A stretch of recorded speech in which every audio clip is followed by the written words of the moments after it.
देखबार लगी सुंदर आ मुँह के स्वाद करतला बाई गोटे जिनिसटे आज रेसिपी आंबुल खटा तार सागे पड़े कषी कषी भेड़ी जेनटा तार स्वाद के बढ़ी दौचे 2 गुण। भात हो कि पखाल उसना हो कि अरुआ सबुतरे खाइबार लगी आज रेसिपीटा आंबुल खटा बिना प्याज रसुन रे आज आप बनामा आंबुल भेड़ीर खटाटा।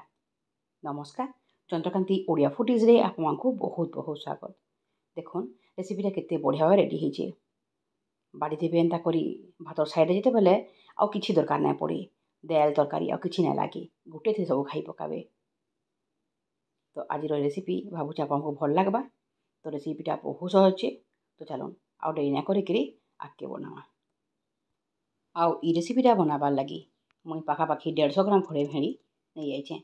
भेड़ी सब पूरा कोटे कषी भेड़ी है जेनटा कि पहला आम भल भाव धोईदेमा आ तारपरे पुछीदेमा टिके सुखा हो गला भेड़ी के आम काटमा इताके पूरा गोल गोल करी टिके बड़ बड़ खंड करी काटमा जेनथिरे कि आमर खटाटा भल भाव रेडी हेबा। चिरबे ने मझिरु खाली गोल गोल खंड करी बड़ बड़ कर काटिदेबे। तारपरे आमे नामा आंबुल आउ इता पहला गरम पानी भल भाव टिके बुतरे देकरी तारपरे भल भाव धोई देकरी सोच ठंडा पैंटे एवं छानिकी रखी दीछे बुतरी करी जे देखुन आंबुलटा बढ़िया भाव पूरा बुतरी गलान आ पूरा पूरी सफ्ट हो गलान जिनथिरे कि आमर खटाटा बढ़िया भाव रेडी हेबा। तो आंबुल आ भेंडी आम रेडी हो सारा पर एछेंका तार लगे आम गोटे बेसाट रेडी करमा। तो देखुन ये ग्राइंडिंग जार रे मुझे देली 2 चामच सोरसो 1 चामच जीरा नड़िया कुरा नामा आधा कप बागी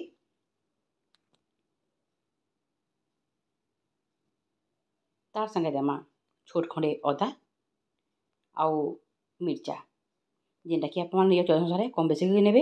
मुई गोटे सुखा मिर्चा आ गोटे कच्चा मिर्चा नहीं तारपरे बढ़िया टिके फ्लेवर लगी आम ए व्यवहार करमा मिसिया पतर आ देखुन गोटे डाल मिसिया पतर मुझे नहीं आउ दे देकरी ई सबके पहला आम ग्राइंडिंग करी गोटे chicken curry paste ready Karma. तारपरे इटा के रखीदमा साइड रे आउ गोटे आम जिनिस नेमा सेटा है दही। तो दही रे आम मिसेदेमा 1 ରୁ 2 पिंच बागी बीट नून आउ तारपरे ताके भल भाव घाटी देकरी मिसेदेमा और रखीदेमा साइड रे माने छेंका आमर सब प्रिपरेशन सरीगलान आउ आंबुल खटा बनाबार लगी रेडी हो गलान। जदि भी आप चाहेबे बेले ई दहीटा ई जगह स्किप भी करि पारबे कि दहीटा देले खटाटा बढ़िया लागसी। तो खट्टा बनाबार लगी है पहला मुई देखुन कढ़ीटा गरम कर दीछे। गरम कढ़ी रे आम देमा 1 चामच रिफाइन तेल भी हो पारे सुसु तेल भी हो पारे जेनटा को पसंद कर नेबे। आ पहला आम तेल रे भाजमा भेंडी के टिके भेंडी के आगु धोईकरी काटी रखीदेला तो भेंडी सबके आम भाजीदेमा आउ तार लालुआ अंश जीवार तक आ टिके भल भाव सीझी जीवार तक भेंडी सबके भाजी आम रेडी करमा। बिना प्याज रसुन रे आज आम खटाटा बनामा जेनटा कि पूजा पार्बण दिन मानके भी बनई आम खाई पारमा। जिन औरा भात कराहेसी से दिन इटा बनाबे बेले भी बढ़िया लगवा खाइबार लगी। आउ देखुन भितर एछेंका 1 मिनिट हो गलान आमर भेंडी भयाटा हो गलान। तो एछेंका इटाके बाहर कर देमा गोटे प्लेट रे आउ तारपरे आमे जिमा नेक्स्ट प्रोसेस के एछेंका ई गरम कढ़ी रे आमे देदेमा तेल आउ देखुन एछेंका मुई व्यवहार करछे सरसो तेल नीचे मुई 2 चामच आउ तेल टे गरम हो आसला बेलके आमे देदेमा आधा चामच सरसो आ सरसो टे फुटी गले आमे देदेमा आधा चामच हल्दी आउ टिके बागी माने आधा चामच नबे टिके कम काश्मीर रेड चिली पाउडर बढ़िया कलर आसवा बोली करी तारपरे आमे मसला पेस्टा बनी रखीदेला से मसला पेस्टा छाँ आमे देमा। तारपरे बढ़िया भाव सब कषीदेमा टिके जेहेतु ये सरसो पड़ी तो बेसी बेले कषाके नाइन गैस फ्लेम के एकदम लो रखिकी इटा हल्का जस्ट घरे 1 मिनिट लगी सबके मिसई देकरी कषीदेला बेलके आ मसलाटा रेडी हो जावा बेसी बेले तो कषबार नाइन।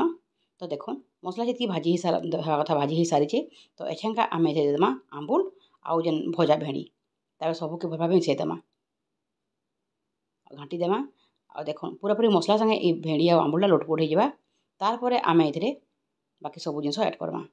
सबुदिनिया भेंडी तुन टिके अलगा करवाक चाहे आज रेसिपीटा बढ़िया रेसिपीटे आउ विशेषकर पूजा पार्बण दिन मानके किसी गोटे स्पेशल करवाक चाहूले ये रेसिपी निश्चय भाव ट्राए करेंगे देखबे बढ़िया लगवा।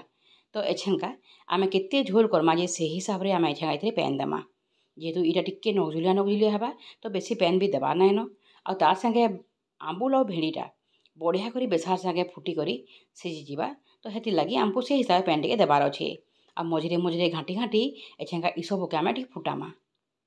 तो देखुन पेन दे सारा पर बढ़िया भाव सबके मिसई देला एछेंका भेंडी आउ आंबुलटा बढ़िया भाव फुटबारे छाड़ीदेमा। आंबुलटा फुटवार आगु आम एछेंका गोटे जिनिस एड करमा सेटा है दही जेनटा कि आम बीट नून देकर आगु रेडी रखी तो जो पेनटा टी ठंडा अच्छे से बेल के ही आम दहीटा आम देमा ए नाई हेले गरम पानी डबर फुटी जाऊा आ दही देदेमा बेले सब छिड़ी जावा चांस थी तो हेती लगी पेनटा नाई फुटवार आगु आम दहीटा के एछेंगा एड करी इताकि गैस फ्लेम मीडियम टिके हाई रखिक एछेंगा सबके फुटामा जेनथिरे कि बेसार संगे दही आ दही संगे सब आंबुल आउ भेंडी बढ़िया भाव मिसिक सिझी जिबा।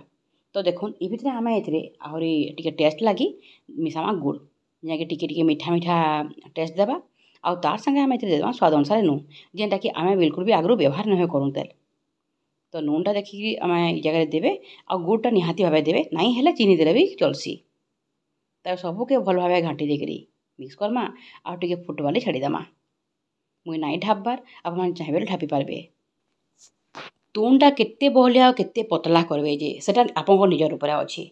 तो देखुन बढ़िया भाव जो यहाँ फुटीगला न इटा एतकी पानिया तो करवार नाइन टिके भी नकझुलिया करमी तो हेती लगी ये तुन के टिके आम आउ गोटे रु 2 मिनिट फुटामी।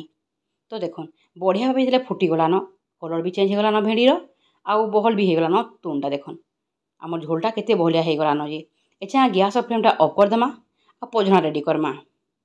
आ पझना लगी देखुन मुई रिफाइन तेल गरम कर आउ से गरम तेल एछा देदेमा गोटे चामच पचफुटन किछिटा सुखा मिर्चा मिसिया पतर बास्नार लगे टिके हिंगू आ तार संगे काश्मीर चिली पाउडर टे बढ़िया कलर लगी तापर सबके बढ़िया भाव मिसई देकर पझनाटा आम देदेमा भेंडी आंबुल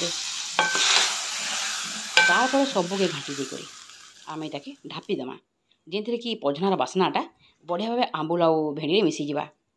तारपरे किछि टाइम गला परे इटाके सब करमा ठंडा हो कि गरम जेनता कले खाइले भी किछि ना बहुत बढ़िया लगसी इटा खाइबार लगी।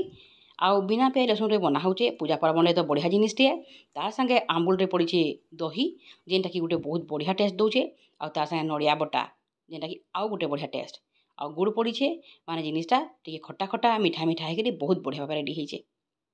तो आजिर ई रेसिपी भेंडी आंबुल रही खट्टा निहाती भाव गोटे नुआ रेसिपीटे देखाबार लगी जितकी सुंदर दिशुचे खाइबार लगी तानु बोली करी होइछे सरे निहाती भाव ये चेष्टा करबे बनाबे बोली भावुछे आ भल लागबा जदि आपको लाइक टे निहाती भाव करन चैनल के नुआ कही आछन सब्सक्राइब करबा के बिल्कुल नहीं भूलबे आउ आजिर ई रेसिपी आपको फ्रेंड्स फैमिली संगे शेयर भी करन।